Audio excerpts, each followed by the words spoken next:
वक्त पड़ता है तो वादा कर लेते हैं, ये कर देंगे वो कर देंगे, उसके बाद जब इलेक्शन हो जाता है फिर किसका कौन सुनता है, किसी का कोई नहीं सुनता है। विधायक जी जो है, विधायक जी वो भी जो है देखने के लिए आता है, देख के चले जाता है, लेकिन विधायक जी को भी ध्यान देना चाहिए। 2024 के लिए कौन चेहरा सही रहेगा? इसलिए कि हम सब कोई परेशान है, जनता लोग परेशान है, इस काम के लिए जनता बहुत परेशान है। हमारा बीबी भी यहाँ था, हम गरीब आदमी प्रदेश में रहते हैं, वो भी मर गया यहाँ, पता नहीं कैसे मर गया, क्या हुआ नहीं हुआ कहना मुश्किल है। हम लोग को नदी जो है ना बर्बाद कर दिया है। इन नदियों के ऊपर किसी का ही गौर नहीं होता है, किसी का, एमपी हो, एमएलए हो या कोई प्रतिनिधि हो, मुखिया हो। आज हमको 4 साल हो गया इस समाधा भवन में रहते हुए, कितना आवेदन दिए, कितना क्या दिए ब्लॉक में, लेकिन कोई सुनवाई नहीं हुआ अब तक।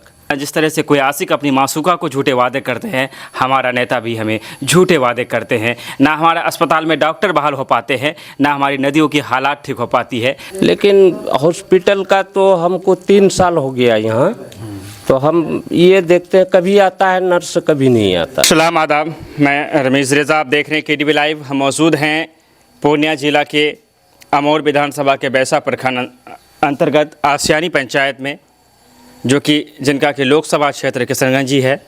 आप बोर्ड में देख पा रहे होंगे कि Ayushman Bharat health and wellness centre स्वास्थ्य उप केंद्र आसियानी प्रखंड बैसा जिला पूर्णिया। यूँ तो कई ऐसे पंचायतें हैं जहाँ पर इस तरह के उप स्वास्थ्य केंद्र बने हुए हैं, लेकिन वहाँ पर ना तो डॉक्टर है, ना दवाइयों की कोई सुविधा है, ना किसी प्रकार की कोई व्यवस्था है, विधि व्यवस्था है। लेकिन आसियानी पंचायत को लेकर ही हम बात क्यों कर रहे हैं, आपको हम तमाम तर चीज़ें बताने वाले हैं। चूँकि हमने आपको पहले एक वीडियो दिखाया था, जो नदी कटान की हालात को हमने आपको दिखाया। जब बाढ़ आता होगा, जब बाढ़ आते हैं तो पूरा गांव जलमग्न की स्थिति से लबरेज हो जाता है, घरों तक बाढ़ का पानी काफ़ी ज़्यादा हो जाता है, जिस कारण अगर इत्तफाकन किसी को उसी समय किसी बीमारी में मुब्तला हो जाए तो डॉक्टर के लिए जाने के लिए बरबट्टा हाट या रौटा हाट ही नज़दीक एक रास्ता है, जो कि 2.5 से 3 किलोमीटर की दूरी है।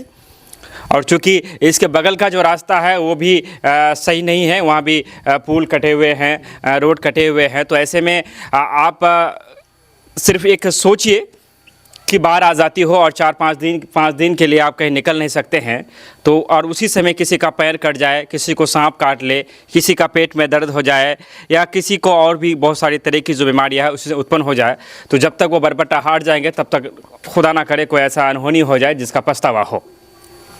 तो कम से कम इस तरह के गाँव के लिए सरकार को चाहिए कि जो इस तरह के उपस्वास्थ्य केंद्र बने हुए हैं वहाँ पे डॉक्टरों की बहाल करे। कम से कम छोटा सा नर्स तो दे ही सकते हैं, एक एएनएम जेएनएम तो दे ही सकते हैं। तमाम तर चीज़ इसके लिए हमारे स्थानीय जो विधायक हैं, जो सांसद हैं, जो पूर्व में जो लोग विधायक थे, जो लोग सरकार से जुड़े हुए हैं, जो लोग नीतीश कुमार के करीबी हैं, तमाम तर लोगों को एक कोशिश करना चाहिए कि आसानी पंचायत का जो स्वास्थ्य केंद्र है, अगर ये चालू हो जाता है, चूँकि सड़कें कब बनेगी, नदी कटान का कब होगा, ये दूर के ढोल सुहाने जैसे बात है। बोलना आसान है, वादे हर नेता करते हैं। चुनाव 2025 आने वाला है, बड़े बड़े वादे किए जाते हैं, किए जाएंगे, लेकिन काम क्या होगा ये आपको बेहतर पता है, हमको भी पता है। बहुत ज़्यादा बोलना भी हम उचित नहीं समझते हैं, क्योंकि आज जिस तरह से अफसरशाही हावी होता जा रहा है, ऐसे में खुलकर शब्दों को बोलने से हर कोई डर रहा है, तो फिर हम कौन सा खेत का मूली है। जाहिर सी बात है, डर हम भी रहे हैं, लेकिन अपनी लबों को सील नहीं सकते हैं, लेकिन बीच बचाव करते हैं। चूँकि हमारा काम ही ऐसा है तो थोड़ा सा हमको बोलना पड़ेगा ही। लेकिन जनता जनार्दन होता है और जनता की ताकत सबसे बड़ी होती है। और जब लोकसभा 2024 के लिए लोग वोट लेने के लिए आपके आएंगे, तो उन लोगों को इसी अस्पताल में बैठा करके आप उनसे ज़रूर सवाल कीजिए, उनका वीडियो बनाइए और उन्हें पूछिए कि हमारे उप स्वास्थ्य केंद्र में डॉक्टर का बहाल कब होंगे, या नर्स कब आएंगे, या दवाइयों का इंतज़ाम कब होगा। चूँकि हमें दुविधा होती है। हमारे साथ फरहान भाई हैं, क्योंकि जब भी हम कहीं जाते हैं किसी न किसी स्थानीय लोगों का सहारा हमें लेना पड़ता है, चूँकि रास्ते घाट इत्यादि हमें पता नहीं होता है, और बहुत कम लोग होते हैं जो इस तरह सामाजिक कार्यों में बढ़ चढ़ कर हिस्सा लेते हैं। हम उनका शुक्रगुजार भी है, और हम चाहेंगे थोड़ा उनकी ही ज़ुबान में सुना जाए कि अस्पताल का यहाँ होना क्यों ज़रूरी है।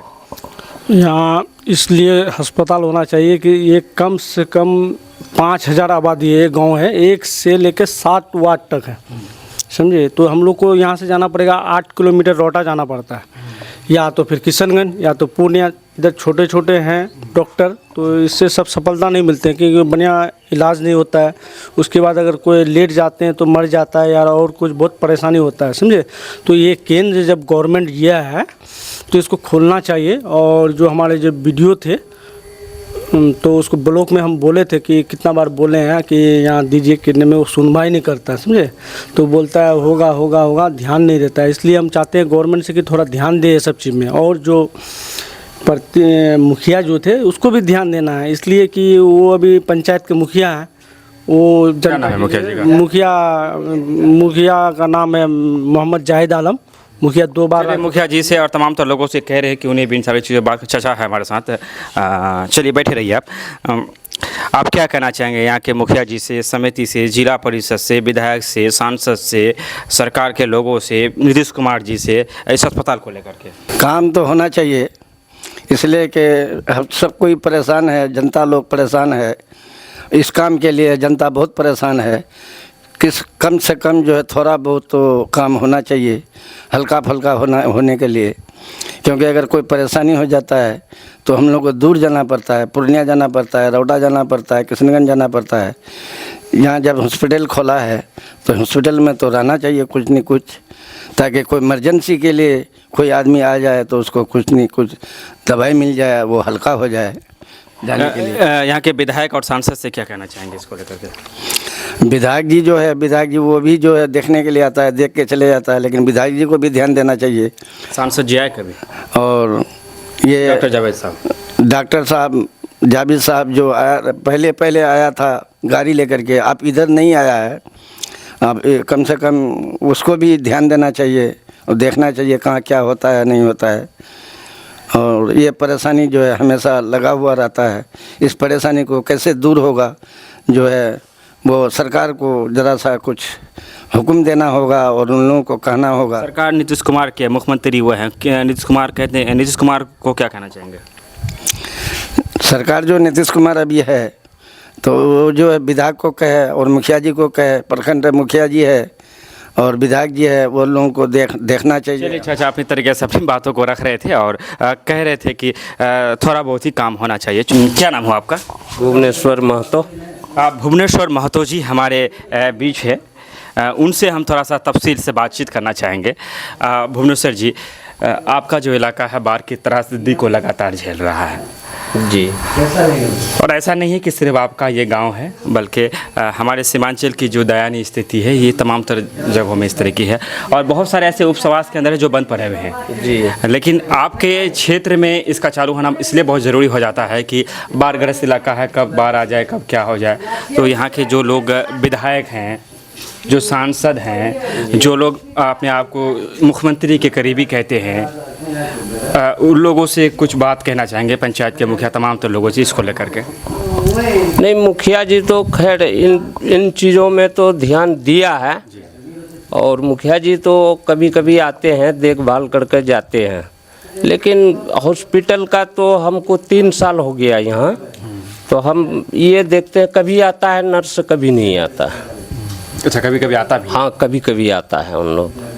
अच्छा, इसके लिए कभी आप लोगों ने कोशिश किया, किसी प्रखंड पदाधिकारी, जिला मुखिया तक या विधायक सांसद तक को आवेदन दिए? इन लोग तो करेंगे तो मुखिया जी ही करेंगे, या तो फिर क्या कहते हैं वार्ड सदस्य करेंगे। इन लोग ध्यान दे रहा है लेकिन किसी का कोई नहीं सुनता है, कोई नहीं सुन रहा है इन लोग।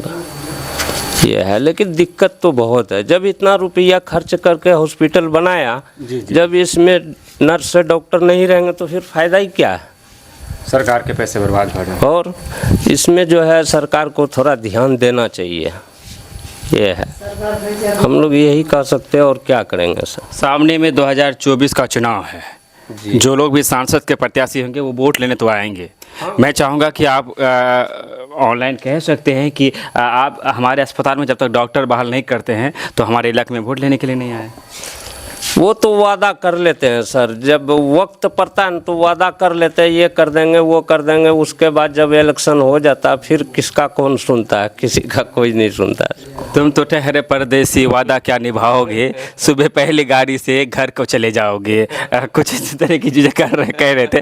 और यकीनन हंसी आ रही है क्योंकि ये एक हस्ब दस्तूर बन चुका है, मामूल बन चुका है कि जिस तरह से झूठे वादे झूठे ख्वाब दिखा जाता है, ठीक उस मासूका के तरह हम ठगे जाते हैं जिनका आशिक उन्हें अपने प्यार के जाल में फंसाने के लिए उनसे झूठी मोहब्बत झूठी वादे करते हैं। उसके बाद फिर जब मोहब्बत का परवान उतरता है तो फिर उसे भूल जाता है। तो बिल्कुल उसी तरह जिस तरह से कोई आशिक अपनी मासूका को झूठे वादे करते हैं, हमारा नेता भी हमें झूठे वादे करते हैं। ना हमारा अस्पताल में डॉक्टर बहाल हो पाते हैं, ना हमारी नदियों की हालात ठीक हो पाती है, ना हमारी सड़कों की जर्जर स्थिति सही हो पाता है।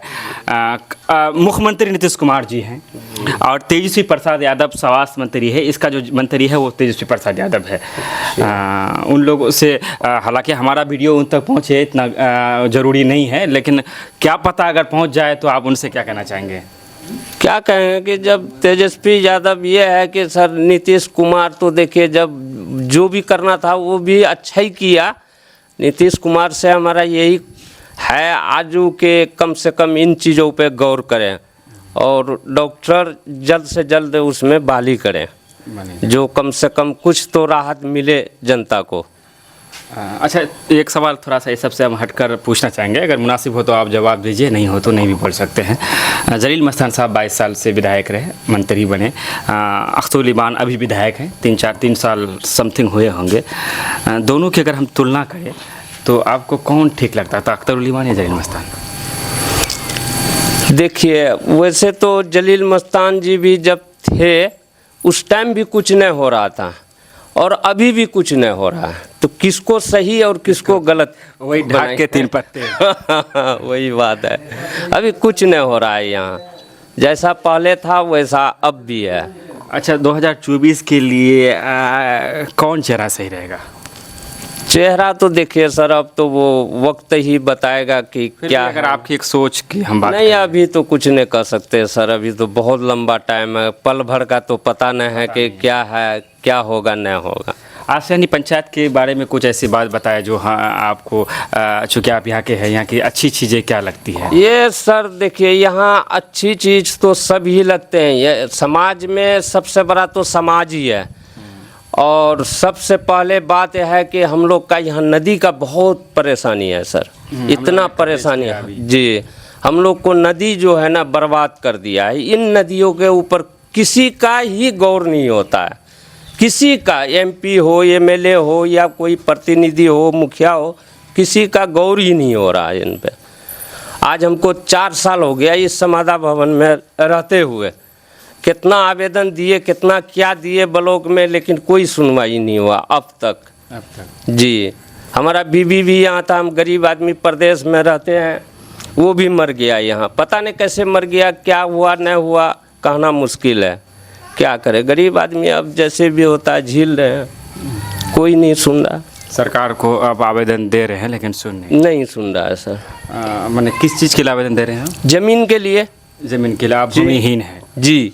हाँ, एक नई चीज़ निकल कर सामने आई, हालांकि हमें ज्ञान तो नहीं था। ये चाचा जो है, भाई जो है, इनका नाम महतो जी है, भुवनेश्वर महतो जी है, ये भूमिहीन है और सरकार ऐसे लोगों के लिए प्रोग्राम भी चलाने का काम करता है, खास करके ST ST जो किस कैटेगरी में आते हैं कि उन्हें भूमि मुहैया कराया जाता है। तो ये सब चीज़ें कम से कम हमारे पंचायत के जो मुखियागण है, जो समिति है, जिला परिषद है, स्थानीय जो विधायक होते हैं, उनको ये सब चीज़ें कम से कम संज्ञान में लेकर जिला मुख्यालय से इनका काम वो करवा सकते हैं। हम KDB लाइव के माध्यम से गुजारिश करेंगे कि सामुदायिक भवन में ये ठहरे हुए हैं, इनकी अपनी कोई एक ज़मीन नहीं है। सरकार की बहुत सारे ज़मीनें जहाँ तहाँ बर्बाद पड़ी हुई है, बेकार पड़ी हुई है। अगर सरकार इन पे भी तवज्जो दे तो मैं समझता हूँ कि इनका कुछ भला हो जाएगा। मैं चाहूँगा एक बार अपना नाम को आप बताएं बढ़िया से। भुवनेश्वर महतो। भुवनेश्वर महतो जी, आसियानी पंचायत जी। चलिए विदा लेना चाहेंगे आपसे। तमाम तर चीज़ों को हम आसियानी पंचायत का आज दिखा रहे हैं। नदी के मसले को हमने दिखाया, सड़कों की हालात को दिखाया, अस्पताल जो बंद पड़ा हुआ है उन तमाम तर चीज़ों को दिखाया, जो आगे कटा हुआ है या तो हम दिखा चुके हैं या फिर हम दिखाएंगे।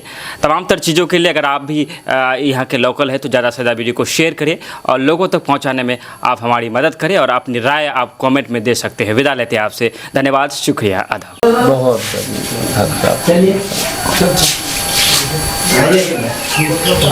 मैंने एक नर्स दे देनी था नहीं, नर्स दे दवाई ववाई दे दे तो वो से हाँ हफ्ता दे दिन। हाँ हेलो।